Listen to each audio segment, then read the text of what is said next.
হচ্ছে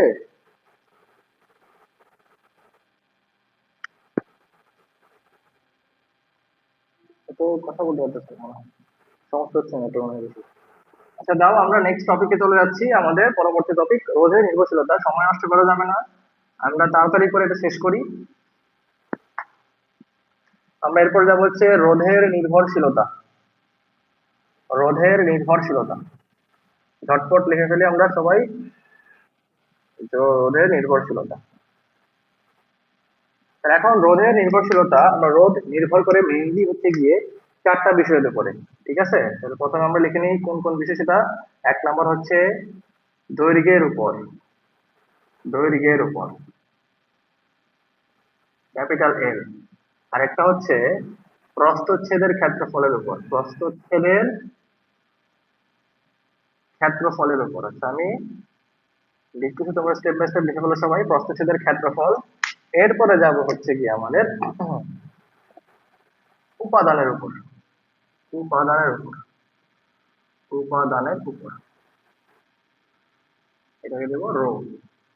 তারপর হচ্ছে গিয়ে তাপমাত্রার উপর, তাপমাত্রার উপর হচ্ছে ক্যাপিটাল টি।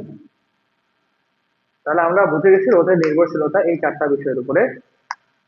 সেটা কি কি? দৈর্ঘ্যের উপর, প্রস্থচ্ছেদের ক্ষেত্রফলের উপর, তারপরে উপাদানের উপর, তারপরে তাপমাত্রার উপর।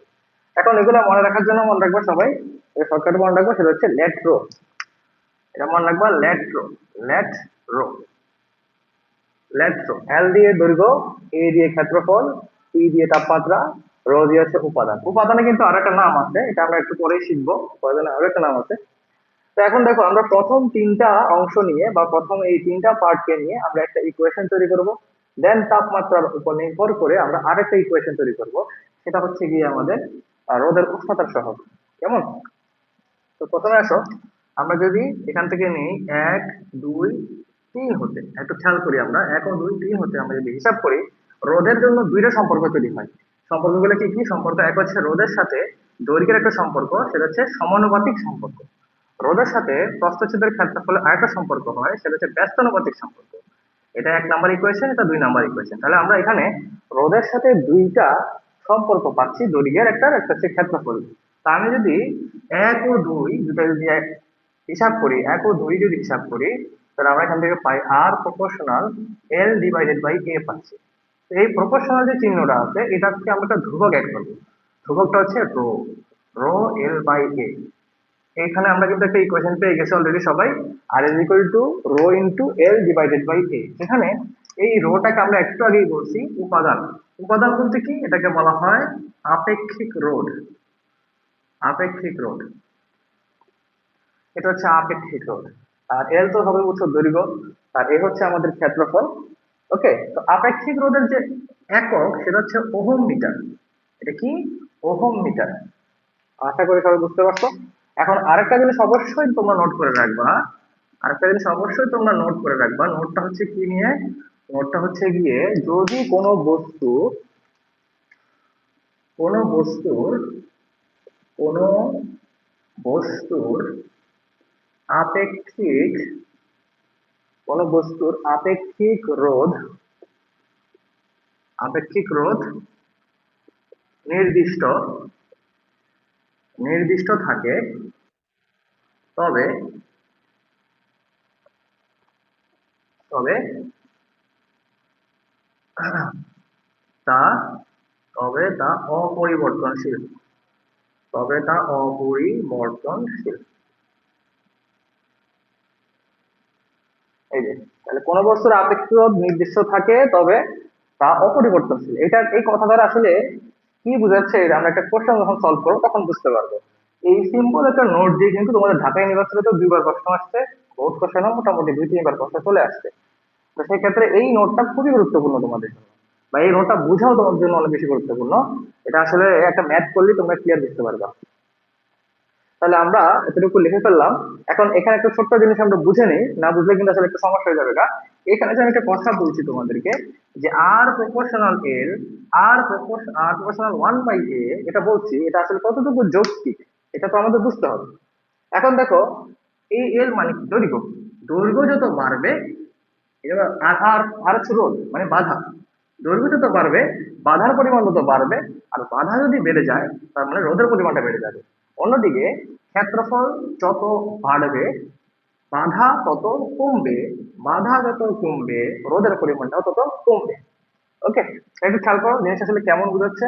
মনে করো আমি একটা পাইপ নিলাম এখানে, এই পাইপ, এটার দৈর্ঘ্য মনে করো হচ্ছে এল, ঠিক আছে? এই পাইপের দৈর্ঘ্য মনে করো হচ্ছে এল আই বললাম। তো এল আই যদি এর দৈর্ঘ্য হয়, আমি এটাকে কি করছি এখন, প্রসারিত করছি, লম্বা করছি। এই যেটাকে আমি লম্বা করি তাহলে মনে করো এই যে দেখো একটু লম্বা হয়েছে, এটা এটা আগের তুলনায় একটু লম্বা হয়েছে। তো লম্বা হয়ে যাওয়ার কারণে এটা স্বাভাবিক একটু চিকন হয়ে যাবে। এটা লম্বা হওয়ার কারণে স্বাভাবিক একটু চিকন হয়ে যাবে। তার মানে আগে ছিল এল আই আর এখন হচ্ছে এল এফ। এল এফ টা হওয়ার কারণে কি হচ্ছে দেখো, এল এফ টা হয়েছে মানে আগের তুলনায় লম্বা হয়েছে। এখন তোমরা দেখো এটা আগে যেমন মোটা ছিল, আর একটু চিকন করি, এটা আগে যেমন মোটা ছিল কিন্তু এখন দেখো আর একটু চিকন হয়ে গেছে। এটা চিকন হয়েছে কারণ কেন, কারণ এখানে ওর দৈর্ঘ্যের পরিমাণটা বৃদ্ধি পেয়েছে। আর দৈর্ঘ্য বেড়ে যাওয়ার কারণে কিন্তু তার যে আসলে যে প্রস্থটা ছিল সেটা কিন্তু কমে গেছে আমার এখানে। তো প্রস্থ যেহেতু কমে গেছে এবং দেখো এখানে যদি আমি পানি ফ্লো করি, এই রোড দিয়ে যদি আমি পানি ফ্লো করি, পানি যে গতিতে প্রথমটা দিয়ে যাবে ঠিক কি একই গতিতে দ্বিতীয়তে যাবে? অসম্ভব। যে গতি এখানে ছিল সেই গতি কিন্তু আমরা এখানে পাবো না, এখানে তার থেকে কম পরিমাণ গতি যাবে, মানে পানির যে মোশনটা সেটা কমে যাবে। কেন কমছে তাহলে? পানির মোশন কমছে কারণ আমার দৈর্ঘ্যটা বেড়ে যাওয়ার কারণে পাইপটা চিকন হয়ে গেছে। আর মোশন কমে যাওয়া মানে কি, বাধা পাচ্ছে। আর বাধা বৃদ্ধি পাওয়া মানে কি, রোধের পরিমাণটা বৃদ্ধি পাওয়া। বুঝতে পারছো? সিমিলার ভাবে আমরা যদি একটা জিনিস খেয়াল করি, কি বলছিলাম আমরা এখানে, আমার এখানে যদি ক্ষেত্রফল বেড়ে যায় তাহলে রোধ কমে যাবে, এটাই তো বলছিলাম। ক্ষেত্রফল যদি বেড়ে যায় তাহলে রোধ কমে যাবে। তা দেখো ক্ষেত্রফল কি বাড়তেছে কিনা, রোধ কমে যাওয়া মানে কি, বাধা কমে যাওয়া, এটা তো বোঝাচ্ছে। তাহলে আমরা একই জিনিস আবার দেখি, এই চিত্রটাই আমরা আবার দেখি। এই চিত্রে খেয়াল করো সবাই, এইখানে যে ক্ষেত্রফলটা আমরা পাইছিলাম মনে করো যে এ আই, আর এইখানে যে ক্ষেত্রফলটা এটা মনে করো হচ্ছে এ এফ। তাহলে অবশ্যই এখানে এ আই থেকে মানে দ্বিতীয়টা থেকে প্রথম পাইপের ক্ষেত্রফলটা বেশি। আর ক্ষেত্রফল বেশি মানে কি, পাইপটা মোটাও বেশি। মোটা বেশি হওয়া মানে কি, পানি খুব ফ্লুয়েন্টলি যেতে পারবে, পানি কোনো বাধা খাবে না, পানি একটু মানে কি ফুরফুরে ভাবে পানি যেতে পারবে। তা অর্থাৎ কি হচ্ছে, আমার এখানে যে পরিমাণ বাধা ছিল এখানে কিন্তু ওই পরিমাণ বাধা নেই। তো যার কারণে বাধা যেহেতু কম, আমার রোধও কম। তাহলে কি বুঝতে পারছি এখান থেকে, ক্ষেত্রফল বেড়ে গেছে, বাধা কমে গেছে, বাধা কমে গেছে মানে রোধ কমে গেছে। আমরা এখান থেকে আশা করি এই জিনিসটা বুঝতে পারছি, কেমন? এইবার আসো, আমরা হচ্ছে কি আমাদের ইকুয়েশনে যে বুঝলাম, এখানে যে কথা বলছিলাম একটা নোট বলছিলাম, কোন বস্তুর আপেক্ষিক রোধ নির্দিষ্ট থাকে তবে তা অপরিবর্তনশীল। তবে তা অপরিবর্তনশীল মানে কি, তা তোমার লিখলে কষ্ট একটু জানাইও, কারণ আমার তো সামনে আগে যেতে হবে, তোমাদের তো রেসপন্স প্রয়োজন। ভাইয়া লিখছি। ওকে, ঠিক আছে। তাহলে আমরা এখন আমাদের একটা প্রশ্ন সলভ করব যার মাধ্যমে আমরা বুঝতে পারবো যে আসলে এখানে কি বুঝাইতেছে। তাহলে একটা প্রশ্ন আমরা লিখে নেই।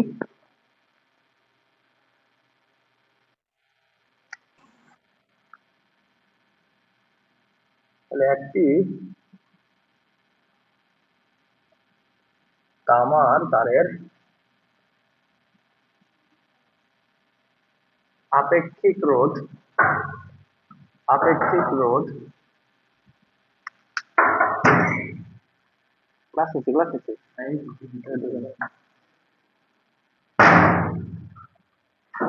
আচ্ছা, একটি তামার তারের আপেক্ষিক রোধ 1.7 10⁻⁻8 ওহম মিটার।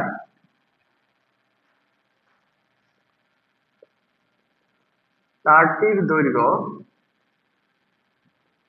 তারটির দৈর্ঘ্য হচ্ছে গিয়ে 2 মিটার এবং ব্যাসার্ধ 2 মিলিমিটার। অন্যদিকে তারটির রোধ 5 ওহম হলে, 5 ওহম রেডি, 5 ওহম তাহলে তারটির দৈর্ঘ্য দ্বিগুণ বৃদ্ধি করা হলে, দ্বিগুণ বৃদ্ধি করা হলে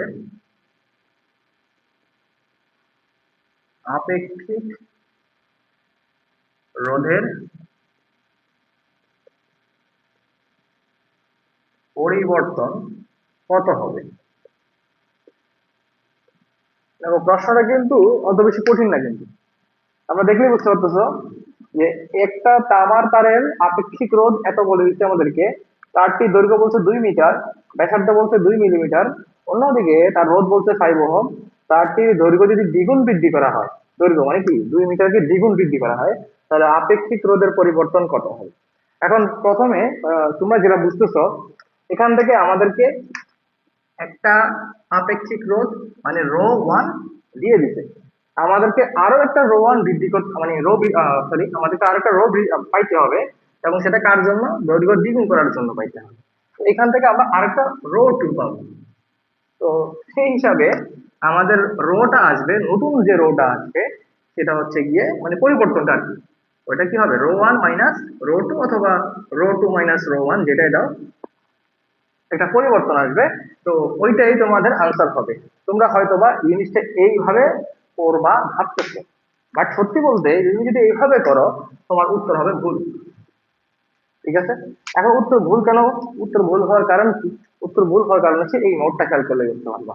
কি বলছি? কোনো বস্তুর আপেক্ষিক রোধ নির্দিষ্ট থাকলে তা অপরিবর্তনশীল হবে। এখন নির্দিষ্ট বলতে কি বোঝাচ্ছি দেখো, আমার এখানে তামার তারের জন্য আপেক্ষিক রোধটা ফিক্সড করে দেওয়া হয়েছে 1.7 10⁻⁻8, এটা ফিক্সড করে দেওয়া হয়েছে কার জন্য? তামার তারের জন্য। তাহলে তুমি এখানে যে কাজ করো না কেন, দৈর্ঘ্যকে দ্বিগুণ করো, দৈর্ঘ্যকে দ্বিগুণ বাড়াও কমাও, ব্যাসার্ধ দ্বিগুণ বাড়াও কমাও, কোনো কিছু তুমি যদি করো না করো, তোমার এই মানটা চেঞ্জ হবে না। অর্থাৎ আমার তামার জন্য যেহেতু আপেক্ষিক রোধ ফিক্স করে দিছে, তার মানে আমি যে কাজই করি না কেন আমাদের এই আপেক্ষিক রোধের মান কোনোদিনও চেঞ্জ মান হবে হচ্ছে গিয়ে, বা আপেক্ষিক রোধের আনসারটা হবে হচ্ছে গিয়ে, এটার আনসারটা কি হবে? এটার আনসারটা হবে হচ্ছে অপরিবর্তনশীল। অপরিবর্তনশীল, এইটাই জাস্ট আনসার। এই পুরা বড় ম্যাথের আনসার হচ্ছে শুধু এই একটা লাইন, একটা ওয়ার্ড কি? অপরিবর্তনশীল। কেন অপরিবর্তনশীল? আমি আগেই বলছি, যদি আমাদের কোন একটা তারের বা কোন একটা তোমার হচ্ছে গিয়ে বস্তুর আপেক্ষিক রোধ ফিক্স করে বলে দেয়, তাহলে সেই ক্ষেত্রে আমাদের কি হচ্ছে, ওইখানে আর আপেক্ষিক রোধ কোনো ধরনের পরিবর্তন হবে না। যে কাজই তুমি করো না কেন, তুমি রোধ বাড়াও, রোধ কমাও, দৈর্ঘ্য বাড়াও, দৈর্ঘ্য কমাও, যেটাই করো না কেন, তোমাদের কি আপেক্ষিক রোধের মান চেঞ্জ হবে না। অর্থাৎ আনসার হবে কি? অপরিবর্তনশীল। এটা কি বুঝতে পারছো সবাই? এই জিনিসটা ক্লিয়ার, বা এই অঙ্কটা ক্লিয়ার সবাই?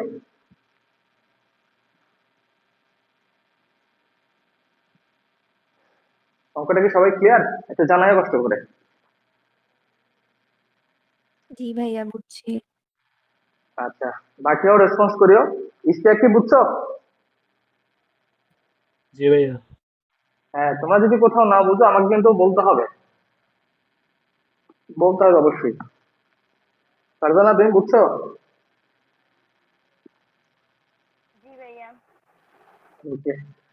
জয়টা তো নেটওয়ার্কের সমস্যা করতেছে, এই জন্য আসছে জয়েন করতে পারতেছে না। তোমরা দয়া করে প্রশ্নটা তুলে আনসারটা জাস্ট এই যে এটা অপরিবর্তনশীল, কেন অপরিবর্তনশীল সেটার উত্তরটা আমি আগে লিখে দিচ্ছি তোমাদেরকে।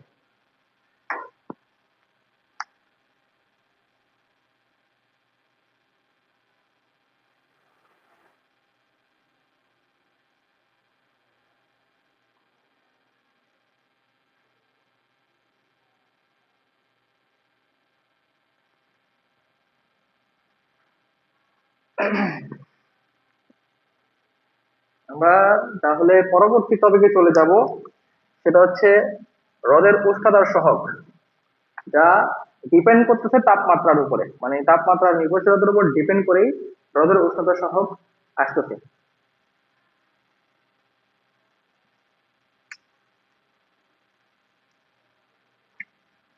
আমরা লিখে ফেলি তাহলে, রোদের উষ্ণতার উষ্ণতার সহগ, রোদের উষ্ণতার সহগ মানে আলফা। রোদের উষ্ণতার সহগ এর একক হচ্ছে, একক না, সিম্বল হচ্ছে আলফা।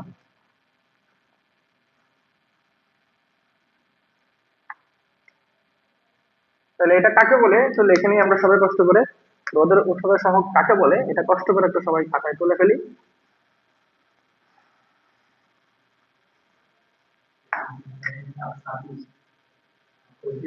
হ্যাঁ ঐশী আছে, ঐশী তোমার স্যার আসছে, সাইকেল স্যার। স্যারকে হাই বলিয়েন আমার তরফ থেকে। আপনারা হাই দিতে হয়। এককটা হচ্ছে ডিগ্রি সেলসিয়াস ইনভার্স ওয়ান অথবা ক্যালভিন ইনভার্স ওয়ান। ঠিক আছে, তাহলে আমরা একটু খেয়াল করি সবাই এই জায়গায়। 0 ডিগ্রি সেলসিয়াস তাপমাত্রায় একক রোধ বিশিষ্ট কোনো পরিবাহীর তাপমাত্রা একক পরিমাণ পরিবর্তন করতে রোধের যে পরিবর্তন ঘটে তাকে আমরা বলবো হচ্ছে কি, তাকে আমরা বলবো হচ্ছে উষ্ণতার সহগ। তাহলে এখানে একটা জিনিস আমাদের পয়েন্ট করতে হবে, সে পয়েন্ট কি করবা, পয়েন্ট হচ্ছে দুটো জিনিস পয়েন্ট করবো। একটা হচ্ছে 0 ডিগ্রি সেলসিয়াস তাপমাত্রায় আমাদের যে রোধ হয় সেই রোধ অলওয়েজ আর নট দিয়ে প্রকাশ করা হয়, এবং θ ডিগ্রি সেলসিয়াস তাপমাত্রায় যে রোধ হয় সেই রোধকে প্রকাশ করা হয় আর থিটা দিয়ে। এই দুইটা পয়েন্ট একটু মাথায় রাখবে। 0 ডিগ্রি সেলসিয়াস তাপমাত্রা অলওয়েজ আর নট, অলওয়েজ, আর 0 ডিগ্রি সেলসিয়াস আর থিটা। এখন থিটার জায়গায় বসতে পারে 100, 200, 300, 500, এখানেও 100, 200, 300, 500, মানে থিটার মান আর কি। ওকে, তো এখান থেকে আমরা যে আসলে যে ইকুয়েশনটা পাই, যে বা সংখ্যাটা পাই, সেটা হচ্ছে গিয়ে alpha is equal to R theta minus R naught divided by R naught theta. এটা আমরা পাচ্ছি। আমরা উষ্ণতা সহগ থেকে যে ফরম্যাটটা পাচ্ছি সেই ফরম্যাটটা হচ্ছে গিয়ে R theta minus R naught divided by R naught theta. ঠিক আছে, এখন আর নট কি আর থিটা কি এগুলো তো অলরেডি বলে ফেলছি আমি এখানে। তো এইখান থেকে যদি আমরা ইকুয়েশনটা বের করতে চাই, সেই ইকুয়েশনটা হচ্ছে গিয়ে R theta is equal to R naught one plus alpha theta. এখান থেকে আমরা এই ইকুয়েশনটা পাই। ইকুয়েশনটার নাম কি? ইকুয়েশনের নাম হচ্ছে R theta is equal to R naught into one plus alpha theta. ঠিক আছে, তার মানে আমাদের θ ডিগ্রি সেলসিয়াস তাপমাত্রায় যদি কোনো বস্তুর রোধ বের করতে বলে তখন আমরা হচ্ছে গিয়ে এই ফর্মুলা অ্যাপ্লাই করব। ঠিক আছে, আমরা এই ফর্মুলা দিয়ে একটা ম্যাথ একটু করে করে ফেলতেছি। তোমরা এর আগে কষ্ট করে সবাই খাতায় তুলে ফেলো, আমি অল ওভার তোমাদের পরিচয়গুলো এখানে উল্লেখ করে বলছি, সবাই কষ্ট করে খাতা তুলে ফেলো।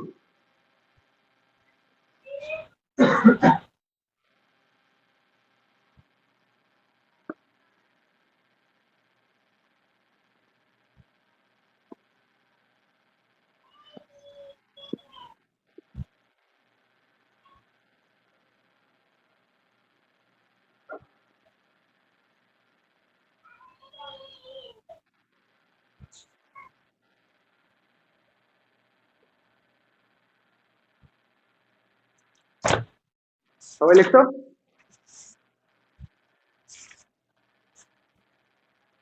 লিখছি ভাইয়া। ওকে, বাকিরা একটু রেসপন্স করিও। একজন মেয়ে হচ্ছে কি তোমাদের জন্য ফ্রিতে আমি হচ্ছে কি ফিজিক্স সেকেন্ড পেপার করে সাপ্লিমেন্ট পাঠাবো সবার বাসায় বাসায়, তোমাদের অ্যাড্রেস গুলো পাঠাই দিও ভাইয়াকে, আমি বলবো যখন তখন পাঠাবা। তোমাদের জন্য হচ্ছে সাপ্লিমেন্ট পাঠাবো কয়েকটা আমি সবার জন্য ফিজিক্স সেকেন্ড পেপার। ঠিক আছে, তো যেখান থেকে তোমরা হচ্ছে গিয়ে সুবিধা কি, তোমরা ওখান থেকে সিকিউ এমসিকিউ গুলো সলভ করতে পারবা বিগত বছরের। ঠিক আছে না? ওকে, তাহলে চলো আমরা ম্যাথ সলভ করি। এবার খাতা তুলে ফেলো। কোশ্চেন 2, একটি তামার রোধ, একটি তামার তারের রোধ 20 ডিগ্রি সেলসিয়াস তাপমাত্রায় 20 ডিগ্রি সেলসিয়াস তাপমাত্রায় 1.72 ওহম এর তাপমাত্রা, এর তাপমাত্রা 100 ডিগ্রি সেলসিয়াস 100 ডিগ্রি সেলসিয়াসে উন্নীত করলে, উন্নীত করলে এর রোধ কত হবে? কে এত বল জয়েন করতেছে ওর রোধ, জয়টা নাকি? একটি তামার তারের রোধ 20 ডিগ্রি সেলসিয়াস তাপমাত্রায় 1.72 ওহম এর তাপমাত্রা 100 ডিগ্রি সেলসিয়াসে উন্নীত করলে এর রোধ কত হবে? তাহলে অঙ্কটা কিন্তু দেখতে অনেক ছোট, কিন্তু আসলে আর করতে গেলেও অনেক সহজ, সত্যি বলতে। ঠিক আছে, এই ধরনের ম্যাথ গুলা তোমাদের বোর্ড কোশ্চেন দেয়, পাশাপাশি হচ্ছে গিয়ে তোমাদের হচ্ছে অ্যাডমিশন কিন্তু অনেক বেশি পছন্দ করে। ঠিক আছে, এবং এইসব ধরনের সিম্পল কোশ্চেন, বুঝতে পারছো? ওকে, আমরা তাহলে একটু দেখি। একটি তামার তারের রোধ 20 ডিগ্রি সেলসিয়াস তাপমাত্রা হচ্ছে 1.72 ওহম। তাহলে এখানে একটু লিখে নিই আমরা যে R20 মানে 20 ডিগ্রি সেলসিয়াস তাপমাত্রায় রোধ হচ্ছে আমাদের কত, 1.72 ওহম। এখন আমাদেরকে প্রশ্ন যেটা বলছে R100 সমান সমান কত, এটা আমাকে বের করতে বলছে। R20 সমান যদি 1.72 হয়, তাহলে R100 সমান কত হবে? এখন তোমরা সবাই মোটামুটি জেনে গেছো এতক্ষণে যে R100 বা R theta is equal to R0 into 1 plus alpha theta হচ্ছে আমাদের প্রশ্ন। আচ্ছা, একটা জিনিস অ্যাড করতে ভুলে গেছি এখানে, এটা হচ্ছে আমাদের আলফার মানটা দিয়ে দিচ্ছে এখানে, alpha is equal to 0.00396 degree Celsius inverse 1, এটা আমাদেরকে প্রশ্ন দিয়ে দিচ্ছে। এবং আলফাটাও আমাদের প্রশ্নে দেওয়া আছে, সেই আলফাটা হচ্ছে গিয়ে 0.00393 ডিগ্রি সেলসিয়াস ইনভার্স 1। তো এইগুলো আমাদের প্রশ্নে দেওয়া আছে অলরেডি। এখন আমাদেরকে বলছে কি R100টা বের করছে। এখন R100 সমান সূত্র হচ্ছে এটা, বাট ঝামেলা কথা হচ্ছে, ঝামেলা হচ্ছে গিয়ে আমাদের এখানে R0টা কিন্তু জানা নাই, মানে 0 ডিগ্রি সেলসিয়াস তাপমাত্রায় কিন্তু আমাদের এই রোদের মান জানা নাই। তোমরা একটা বিষয় সবসময় মনে রাখবা, আর বিশের জন্য আমরা যে R0টা পাবো, মানে আর জন্য যে আমরা R0টা পাবো, সেম R100 এর জন্য R0টা কিন্তু সেমই হবে। মানে R0টা হচ্ছে সার্বজনীন, সবার জন্য সেম সেম হবে, কারোর জন্য চেঞ্জ হবে না, সে মানে আলাদা করে। কথা কি বুঝতে পারছো আমরা সবাই? R0টা R20 এর জন্য যা হবে, R100 এর জন্য কিন্তু তাই হবে। তার মানে আমরা এখন R20 সাহায্যে R0টা আগে বের করে নিব। তো চলো একটু দেখি আমরা সাইড দিয়ে। আমরা 20 ডিগ্রি সেলসিয়াসের জন্য হিসাব করবো, 20 ডিগ্রি সেলসিয়াসের, আমরা 20 ডিগ্রি সেলসিয়াসের জন্য হিসাব করতেছি। তাহলে এখানে R20 is equal to R0 1 plus alpha theta. তাহলে এখান থেকে আমি যদি R0টাকে আলাদা করি, তাহলে কি আসতেছে, R20 divided by 1 plus alpha theta. এখান থেকে লিখতে পারি আমরা 1.72 ডিভাইডেড বাই 1 প্লাস 1.59 ওহম। এটা হচ্ছে আমাদের R0 এর মান 1.59 ওহম। ওকে, 1.59 ওহম, এটা হচ্ছে R0 এর মান। আমরা তাহলে অলরেডি R0 এর মানটা পেয়ে গেছি। এখন আমাদের বের করতে হবে কি, এখন আমাদের বের করতে হবে হচ্ছে গিয়ে R100 এর মান। তাহলে আমি এটার জন্য একটু সাইডে আসতেছি। আমি যদি R100টা এখান থেকে বের করতে চাই, তাহলে R100 is equal to R0 1 plus আলফাটা লিখতে পারি। এখানে R0টা হচ্ছে গিয়ে আমাদের মাত্র পাইলাম 1.59। তো 1.59 ইন্টু 1 প্লাস 0.00393 ইন্টু 100। তুমি যদি এখানে ক্যালকুলেশন করো, তাহলে তোমার R100 এর মানটা আমরা পাই 2.21 ওহম। এটা হচ্ছে আমাদের বর্তমানে 100 ডিগ্রি সেলসিয়াস তাপমাত্রায় রোদের মান। আমরা কি সবাই বুঝতে পারছি 100 ডিগ্রি সেলসিয়াস তাপমাত্রায় যে রোদের মানটা আসছে? ওকে, তাহলে সবাই তুলে ফেলো খাতার মধ্যে, দেরি করা যাবে না।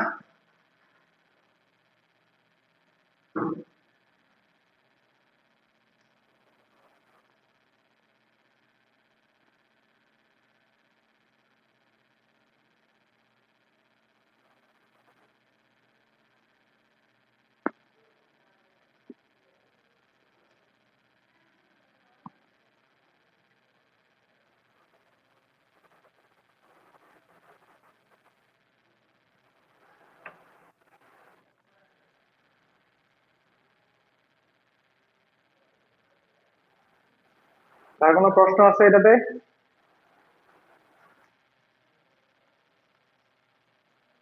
না ভাইয়া, বুঝছি। ওকে, ডান। সবার তাহলে লেখা হইছে, আমরা তাহলে এটা মুছলাম। আমরা এখন হচ্ছে রোদের উষ্ণতার সহগের উপরে একটা ছোট্ট কনসেপ্ট শিখবো, ছোট বেসিক শিখবো আর কি, যে আসলে তাপমাত্রার উপর এটা নির্ভর যে করতেছে, আসলে কতটুকু নির্ভর করতেছে বা কিভাবে নির্ভর করতেছে, এটা একটু আমরা দেখবো। আমি তো এখানে মুছলাম।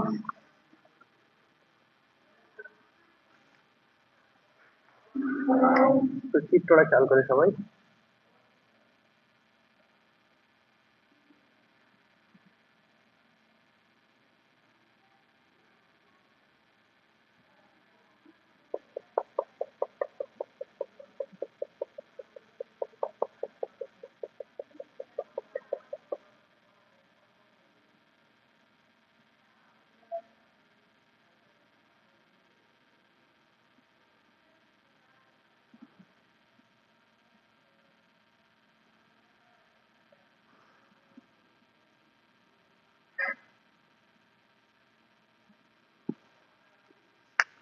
আচ্ছা, একটু দেখি আমরা কেমন, সবাই একটু ভালো করে চিত্রটা খেয়াল করো, আগে ভালো করে বুঝো, তারপর আমি লিখবো। দেখো, আমার এইদিকে প্লাস মাথা, এইদিকে মাইনাস মাথা। আর আমরা সবাই জানি, মাইনাস মাথা যেদিকে ইলেকট্রনটা ঠিক কিন্তু ঠিক ওই দিকে ফ্লো করে, আর প্লাস মাথা যেদিকে সেদিকে কিন্তু কারেন্ট ফ্লো করে। এটা কিন্তু মাথায় রাখবা, কমন বিষয় কিন্তু। কেউ কিন্তু পরীক্ষা হলে এই ভুলটা করিও না। তো এখন দেখো, এই কোষের মধ্যে থেকে মাইনাস মাথা দিয়ে হচ্ছে আমাদের ইলেকট্রন গুলো ফ্লো করছে, ইলেকট্রন গুলো ফ্লো করে দেখো এই লাইনে চলে যাচ্ছে, মানে এই দিকে যাচ্ছে। এখন ইলেকট্রনটা যে এই দিকে যাচ্ছে, সে কিন্তু একটা পরিবাহীর সম্মুখীন হচ্ছে। এর একটা পরিবাহী, পরিবাহীর দুই প্রান্ত এ আর বি, কেমন? তো যখন সে এই পরিবাহীর এ প্রান্ত দিয়ে যাবে, আর তখন তাপমাত্রা কত আমরা ফেস করতেছি? 0 ডিগ্রি সেলসিয়াস। যখন সে আস্তে আস্তে সামনে আসতেছে, তখন দেখতেছো তাপমাত্রা কিন্তু অটোমেটিক্যালি বাড়তেছে, 100 ডিগ্রি আপ চলে গেছে। তো 100 ডিগ্রি যাচ্ছে, তার তাপমাত্রা বাড়তেছে। আর তাপমাত্রা বাড়লে আমার যে এখানে অণুগুলা, পরিবাহীর যে অণুগুলা, সেই অণুগুলার মধ্যে কি আসলে এক ধরনের দূরাদেশ তৈরি হবে। স্বাভাবিক, তোমার পেছনে যদি কেউ আগুন লাগাই দেয়, তুমি কি বসে থাকবা? না, সহজত তুমি দৌড়াবা না। হ্যাঁ, তুমি যখন দৌড়াবা, তার মানে কি এই অণুগুলো কি ব্যতিক্রম কিছু ফলো করবে? না, তাদের মধ্যেও একই ঘটনা ঘটবে। তো যখন তুমি এদের মধ্যে তাপমাত্রা পরিমাণটা বাড়াই দিবা, তখন তারা সুস্থিতিশীল অবস্থায় বসে বসে চা খাবে না, তারা কিন্তু দৌড়াবে। তো তারা দৌড়াবে মানে কি, তাদের মধ্যে একটা কম্পন সৃষ্টি হবে। তাহলে এখান থেকে আমরা কি বুঝতে পারতেছি? আমার ইলেকট্রনটা যখন এখান দিয়ে যাবে, তখন কি হচ্ছে, আমাদের তাপমাত্রাটা বাড়তেছে। তাপমাত্রা যদি বেড়ে যায়, তাদের মধ্যে কম্পনের পরিমাণটাও বেড়ে যাবে। তাহলে কি বললাম? তাপমাত্রা যদি বাড়ে, তাপমাত্রা যদি বাড়ে, তাহলে আমাদের সেখানে কম্পন বেড়ে যাবে। ঠিক আছে, আমরা কি বলবো, কম্পনটাও বাড়বে। আর যদি কম্পনটা বেড়ে যায়, দেখো, কম্পন যদি বেড়ে যায় তাহলে কি হবে, তারা কি হবে, একটা জায়গায় আবদ্ধ হওয়ার জন্য চেষ্টা করবে। স্বাভাবিক, তোমার কাছে আমি যদি একটা মুখ দিই এবং অন্যদিকে মানে দুইটা মুখ দিই, মনে করো আমার এই কলমের দুই সাইডে দুইটা মুখ। এখন এখানে সবাই বসবাস করতেছে ভিতরে, এখান দিয়ে মুখটা খোলা। তো তুমি যদি এখান দিয়ে আগুন দাও, ঠিক আছে, আগুন দাও, তো স্বাভাবিক ওরা এখান থেকে দৌড় দিয়ে এখান দিয়ে বের হবে। আর এখান থেকে যদি সবাই বের হতে চায়, তখন কি একসাথে কি সবাই বের হতে পারবে? না, সবাই একটা বাধা খাবে। এই যে বাধাটা খাচ্ছে, এই বাধাটার পরিমাণটা বাড়তেছে। আর বাধা বেড়ে যাওয়া মানে কি? বাধা বেড়ে যাওয়া মানে হচ্ছে কি, আমাদের রোধের পরিমাণটা বেড়ে যাবে। তার মানে কম্পন যদি বেড়ে যায়, আমার রোদের পরিমাণটাও বেড়ে যাবে।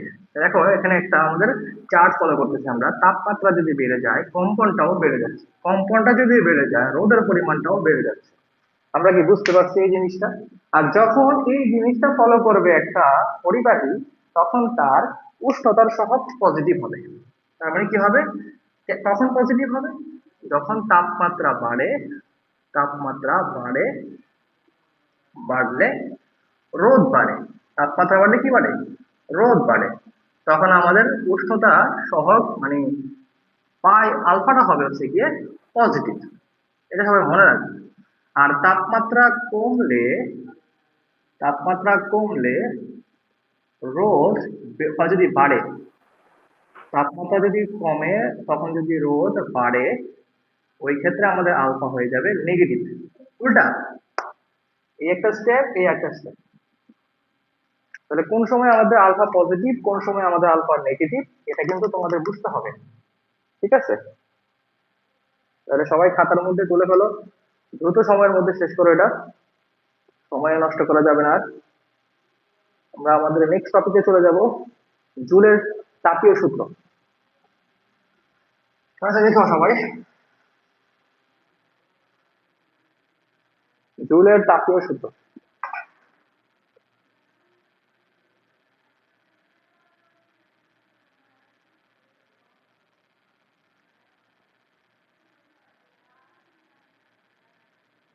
সবাই লিখছো? জি ভাইয়া। ওকে, ডান। আচ্ছা, আমরা এখন যাব হচ্ছে জুলের তাপীয় সূত্র। জুলের তাপীয় সূত্র, এইটা একটু হালকা ইন্টারেস্টিং। আমরা এই লেসনটা অলরেডি আমরা তাপগতিবিদ্যা আরেকবার পড়বো, বুঝছো? জুলের তাপীয় সূত্র, বা এটাকে নাম দিব জুলের সূত্র আর কি।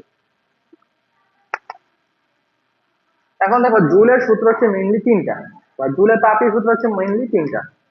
একটা হচ্ছে প্রবাহের প্রবাহের জন্য, বা বলা হয় প্রবাহের সূত্র বলা হয়। আরেকটা হচ্ছে সময়ের জন্য, বা সময়ের সূত্র বলা হয়। আরেকটা হচ্ছে আমাদের আহ রোধের সূত্র বা রোধের জন্য। ঠিক আছে, তো আমরা যেটা প্রবাহের জন্য দেখবো বা প্রবাহের সূত্র দেখবো, এখানে হচ্ছে রোধের সাথে প্রবাহের একটা সম্পর্ক হবে এবং সেটা হচ্ছে বর্গের সমানুপাতিক। আবার সময়ের সাথে রোধের একটা সম্পর্ক হবে, এটা হচ্ছে সময়ের সাথে সমানুপাতিক সম্পর্ক। আবার রোধের না, সরি একটু ভুল হয়েছে, এখানে এটা রোধ হবে না, এগুলো হবে তাপ। তাপ কনসেপ্ট হয়ে গেছে। তাপের সাথে প্রবাহের সম্পর্ক হচ্ছে বর্গের সমানুপাতিক, তাপের সাথে হচ্ছে গিয়ে সময় সম্পর্ক সমানুপাতিক, এবং তাপের সাথে আমার রোধের সম্পর্কটাও সমানুপাতিক। তাহলে এই যে তিনটা সম্পর্ক আমরা পাচ্ছি এখানে, 1 নাম্বার, 2 নাম্বার, 3 নাম্বার, তিনটা সম্পর্ক। এই তিনটা সম্পর্ককে আমি যদি একত্রিত করি, 1, 2 ও 3, এই তিনটা সম্পর্ক যদি আমি একত্রিত করি, তাহলে এখান থেকে আমরা পাচ্ছি H proportional I square R T. তাহলে এখান থেকে লেখা যাবে H is equal to I square R T, লিখতে পারি আমরা। যেমন এটা হচ্ছে আমাদের তাপের সূত্র। Okay, H is equal to I square R T. এখন আরেকটা আছে, আমরা আরেকটু যাই, জুলের সূত্র। জুলের যে অরিজিনাল সূত্রটা আছে, অরিজিনাল পেজ কিন্তু তোমাদের বুঝতে হবে।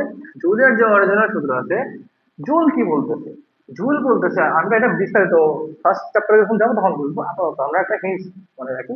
জুল বলতে যাচ্ছে যে কোন একটা ইঞ্জিনের মধ্যে তুমি যখন যান্ত্রিক শক্তিকে, সরি তাপ শক্তিকে যান্ত্রিক শক্তিতে কনভার্ট করতে চাইবা, কি বলছি, তাপ শক্তিকে যান্ত্রিক শক্তিতে কনভার্ট করতে চাইবা, তখন তাপ শক্তি এবং যান্ত্রিক শক্তি একটা আরেকটার সমানুপাতিক হারে বৃদ্ধি পাবে বা হ্রাস পাবে।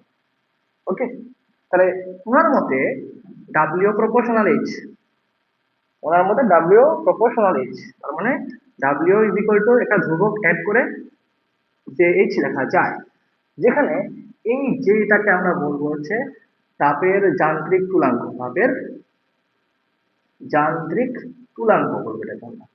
ওকে, তাপের যান্ত্রিক তুলাঙ্ক বলে আখ্যায়িত করব এই অংশটাকে, যেখানে এর এককটা হচ্ছে গিয়ে জুল পার ক্যালোরি। মনে রাখবো সবাই, এর একক হচ্ছে জুল পার ক্যালোরি এবং এর মান হচ্ছে 4.2 জুল পার ক্যালোরি। তাহলে এমসিকিউ তে কিন্তু অনেক গুরুত্বপূর্ণ, এমসিকিউ এর জন্য অনেক বেশি গুরুত্বপূর্ণ কিন্তু। বুঝতে পারছো কি বলতেছি? তাহলে আমরা কি শিখলাম এখানে আমরা এখন? জুলের সূত্র থেকে W is equal to JH শিখছি, যেখানে তাপের যান্ত্রিক তুলাঙ্ক বলা হচ্ছে J কে, তো যার একক হচ্ছে জুল পার ক্যালোরি এবং এর মান হচ্ছে 4.2 জুল পার ক্যালোরি। এখানে মনে রাখবা সবাই, এখানে যে H টা আছে না, এই H টা একক কিন্তু ক্যালোরিতে হবে, আর এই W এর এককটা হবে জুলে। এটা মনে রাখবা সবাই। আচ্ছা, এখন আরেকটা জিনিস আমরা অ্যাড করি, পরবর্তী ধাপে যাই। এখন যদি জে এর মানটা 4.2 না হয়, জে এর মানটা আমরা 1 ধরি, কি ধরি, 1 ধরি, যদি জের মানটা 1 হয়, তাহলে দেখো তো সবাই, ডাব্লিউ ইজ ইকুয়াল টু কি লেখা যাবে, এইচ লেখা যাবে। সহজ কথা, ডাব্লিউ ইকুয়াল টু এইচ লেখা যাবে। আর আমরা মাত্র শিখলাম ডাব্লিউ ইকুয়াল টু যদি এইচ হয় আর H equal to I square, তার মানে আমরা এখানে লিখতে পারি W is equal to H, এটার মানে হচ্ছে আই স্কোয়ার আর টি। তার মানে W is equal to I square R T. সূত্রতে আমরা যাবো হচ্ছে ক্যালোরি মিটার সূত্রতে, এদিকে লেখা যায়, জায়গা আছে এদিকে, ক্যালোরি নীতির সূত্রে। তো ক্যালোরি নীতির সূত্রতে আমরা কি বললাম একটু আগে, তাপমাত্রার তারতম্য ঘটবে, তাপমাত্রার তারতম্য ঘটবে। তো এই ক্ষেত্রে আমাদের ইকুয়েশনটা কি হয়, H is equal to ms ব্যাল থিটা, এইটা ঘটতেছে। এবং আমরা কষ্ট করে সবাই মুখস্থ রাখবো, এখানে এস টা কিন্তু হচ্ছে আমাদের আপেক্ষিক,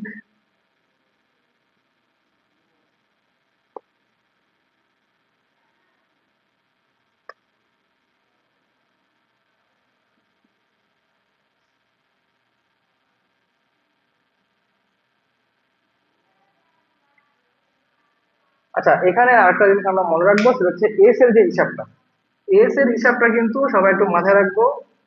এই এস এর ক্ষেত্রে এই এস মানে হচ্ছে আপেক্ষিক তাপ। এখন দেখো, আপেক্ষিক তাপের ক্ষেত্রে আমরা কিন্তু একটা জিনিস মনে রাখবো, সেটা হচ্ছে বিভিন্ন ক্ষেত্রে কিন্তু এর মান চেঞ্জ হবে। যদি আমরা এটাকে পানির ক্ষেত্রে হিসাব করতে চাই, ওয়াটার, পানির ক্ষেত্রে, আচ্ছা পানির ক্ষেত্রে আপেক্ষিক তাপ কত হবে, কেউ কি বলতে পারবা? পানির ক্ষেত্রে কেউ কি বলতে পারবা পানির ক্ষেত্রে আপেক্ষিক তাপ কত? 4200। হ্যাঁ, পানির ক্ষেত্রে আপেক্ষিক তাপ হচ্ছে আমাদের 4200। এ বাকিরা কোনো কথা বলো না কেন? কথা বলেও, কথা বলেও। জুল পার কেজি হবে। আচ্ছা, এখন এটা গেল হচ্ছে পানির জন্য। যদি আমরা বলি এটা বরফের জন্য কত হবে, বরফের জন্য যদি বলি সেটা হয়ে যাবে 2100 joule per KG per kelvin. আর যদি আমরা সেটা বলি বাষ্পের জন্য, S S, steam, S S বলতে স্টিমকে বোঝাচ্ছে, স্টিমের জন্য হচ্ছে 2000। এগুলো একটু কষ্ট করে সবাই মুখস্থ রাখিও। তাহলে আমরা কিন্তু এস এর যে হিসাবটা এখান থেকে আমরা তুলে ফেলতে পারতেছি। ওকে, আপেক্ষিক তাপের হিসাবটা আমরা তুলে ফেলতে পারতেছি। সবাই কষ্ট করে এটা খাতায় তুলে ফেলো। আমরা প্রায় চলে আসছি মোটামুটি কাছাকাছি, ক্যালোরিমিটার পার্ট শেষ।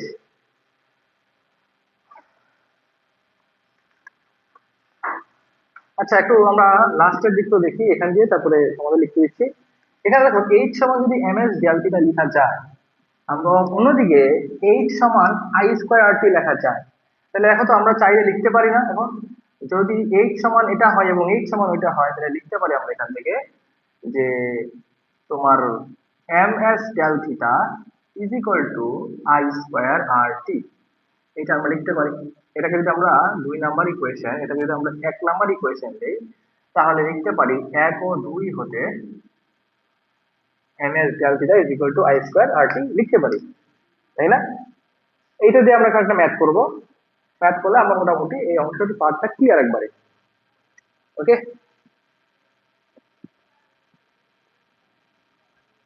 তাহলে সবাই তুলো, তাড়াতাড়ি করে তুলো, তাড়াতাড়ি ফাস্ট করে ফেলো।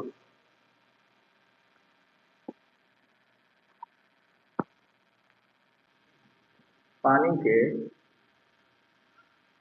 0 ডিগ্রি থেকে সেলসিয়াস থেকে স্ফুটনাঙ্কে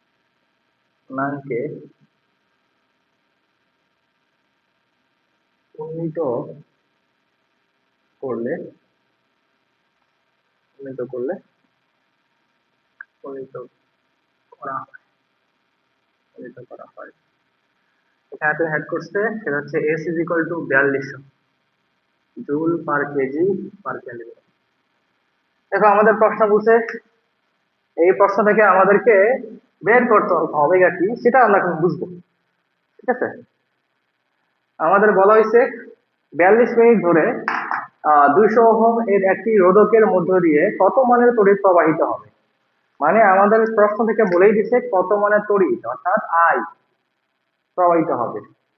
এই যে এখানে 42 মিনিট দিছে, এটা হচ্ছে আমাদের টি, এটা হচ্ছে আমাদের রোধ আর, এবং এখানে দেখো একটা ভর দিয়ে দিছে এম। আচ্ছা, স্ফুটনাঙ্ক বলতে কি বুঝতেছি আমরা, বলতো সবাই স্ফুটনাঙ্ক দেখি, স্ফুটনাঙ্ক বলতে কি বোঝাচ্ছে এইটা একজন বলো দেখি। আমি কিন্তু আনসার দিলে ওদের নামগুলো নোট করে রাখবো কিন্তু, এবং তাদেরকে একটা সময় কিন্তু পুরস্কার দিব। একটা সময় বলতে বেশি দেরি না, প্রত্যেকটা 2-3টে ক্লাস পর পরে দিব। দেখি বলো, স্ফুটনাঙ্ক বলতে কি বোঝাচ্ছে, কে বলতে পারবা? স্ফুটনাঙ্ক বলতে কি বোঝাচ্ছে, পারবা না কেউ? ভাই এটা কি থিটার মান বুঝাইছে? অবশ্যই সেটার আমার বোঝাচ্ছে। এখন স্ফুটনাঙ্ক আসলে কি বোঝাচ্ছে বা এটা কি, কাকে বলে?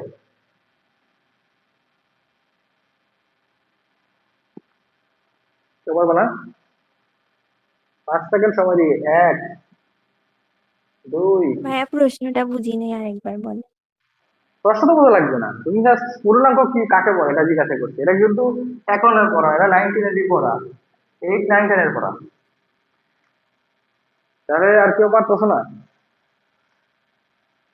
স্ফুটনাঙ্ক বলতে একটু বুঝাই বলি তোমাদেরকে আমি। স্ফুটনাঙ্ক হচ্ছে যে তাপমাত্রায় পানি ভাসতে পরিণত হয়, সেই তাপমাত্রাটাকে বলবো হচ্ছে আমরা স্ফুটনাঙ্ক। ঠিক আছে? যে তাপমাত্রায় পানি ভাসতে পরিণত হয় তাকে আমরা বলবো যে স্ফুটনাঙ্ক। এখন ওই তাপমাত্রাটা কত? ওই তাপমাত্রাটা হচ্ছে 100 ডিগ্রি সেলসিয়াস। তাহলে মুখস্থ রাখবো আমরা, পানি থেকে ভাস্প, ভাস্প থেকে পানিতে কনভার্ট করার জন্য আমাদেরকে যে তাপমাত্রায় আসতে হবে সেই তাপমাত্রাটা হচ্ছে 100 ডিগ্রি সেলসিয়াস, এবং সেটাই হচ্ছে আমাদের স্ফুটনাঙ্ক। ওকে, তাহলে আমরা এখন একটু অঙ্ক করা শুরু করি। টি এর মান দিয়েছে এখানে 42 মিনিট। তোমরা বাকিরা রেসপন্স করো না, এটা কিন্তু খুবই ব্যাড, খুবই খারাপ। রেসপন্স করতে হবে তো। 42 × হচ্ছে 60, এটা হচ্ছে আমাদের কত হয়, 2520 সেকেন্ড টি এর মান। তারপরে আর এর মান হচ্ছে 200 Ω। তারপর হচ্ছে আমাদের আই এর মানটা বের করতে বলতেছে এখান থেকে, এবং এখান থেকে একটা জিনিস হচ্ছে এম দিয়ে দিছে। এম হচ্ছে আমাদের 7.5 কেজি। তারপর এস টা বলছে আমাদের 4200 জুল পার কেজি পার ক্যালভিন, এটা বলে দিছে। আচ্ছা, এরপরে একটা জিনিস, ডেলথিটা আমাদেরকে বলছে। ডেলথিটা দেখো, ডেলথিটা মানে কি, তাপমাত্রা পার্থক্য। তো তাপমাত্রা পার্থক্য বলতে এখানে আমাদের দেখো কত ডিগ্রি থেকে কত ডিগ্রি দেওয়া আছে। এখানে অলরেডি আমাদের এটা হচ্ছে 100 ডিগ্রি সেলসিয়াস। তো 100 আর 0-র মধ্যে পার্থক্য কত হচ্ছে? অবশ্যই 100, এবং অবশ্যই সেটা কিন্তু 100 ক্যালভিন হবে। ঠিক আছে, 100 ক্যালভিন। ওকে, কিভাবে বুঝছি 100 ক্যালভিন? দেখো, এটা যদি 100 ডিগ্রি সেলসিয়াস হয়, তার মানে 273 + 100 মানে 373 ক্যালভিন। কেমন মানে, সেলসিয়াস থেকে ক্যালভিনে কনভার্ট করছে এখানে। অন্যদিকে 0 ডিগ্রি সেলসিয়াস, এটা মানে হচ্ছে 273 ক্যালভিন। দেখো এই দুটোর মধ্যে পার্থক্য কত হিসাব করো, 373 বিয়োগ 273 কত, 100। 100 ক্যালভিন। আমরা মোটামুটি সব পেয়ে গেছি এখানে। এখন আমাদের আই বের করতে হবে। দেখো আমাদের এই জায়গায় যে জিনিসটা ইনফরমেশন যা দেওয়া আছে তা থেকে আমরা বুঝতে পারতেছি, আমরা কিন্তু এখন এই সূত্রটা এখানে অ্যাপ্লাই করতে পারি। সেটা হচ্ছে এম এস ডেল থিটা বা I square R T is equal to M S del theta. কি বলো? আমরা এই ফর্মুলা এখন অ্যাপ্লাই করতে পারি। তো এখান থেকে আমি যদি আইটাকে আলাদা করি, মানে I square is equal to M S del theta divided by R T, তাহলে এখানে লেখা যাবে রুট ওভার, মানে I is equal to root over M S del theta. এখানে এম মানে হচ্ছে 7.5, এস মানে হচ্ছে 4200, আর ডেল থিটা মানে হচ্ছে 100, ডিভাইডেড বাই আর। এখন আরটা মানে কি? আর মানে হচ্ছে কি আমাদের 200, এবং টি মানে হচ্ছে 2520। আমি যদি পুরোটা ক্যালকুলেশন করি, আমাদের এখানে একটা মান চলে আসে, মানটা হচ্ছে 2.5 অ্যাম্পিয়ার। আমাদের আই এর মান হচ্ছে 2.5 অ্যাম্পিয়ার। আমরা কি অঙ্কটা সবাই বুঝতে পারছি? কষ্ট করে সবাই একটু রেসপন্স করিও, অঙ্কটাকে আমরা বুঝতে পারছি কিনা সবাই। জি ভাইয়া। ওকে, কোনো প্রশ্ন যদি থেকে থাকে জানাইতে পারো।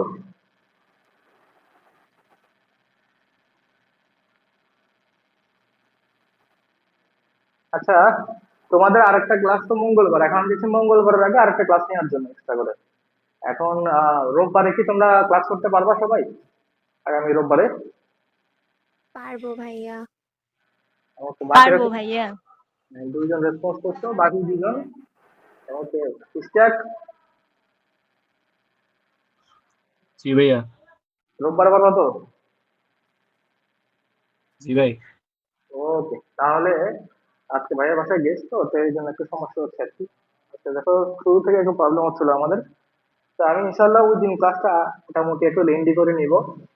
আমার টার্গেট হচ্ছে মিনিমাম 4-5টা ক্লাসের মধ্যে এই অধ্যায়টা কমপ্লিট করে ফেলা তোমাদের। 4-5টা লাগবে না, 4টার মধ্যে যদি চেষ্টা করি আর ভালো হয় আর কি, বা 5টা যদি লাগে। ঠিক আছে, আমরা 3 ভাগের 1 ভাগ পড়া শেষ করে ফেলছি অলরেডি অধ্যায়ে, বুঝতে পারছো?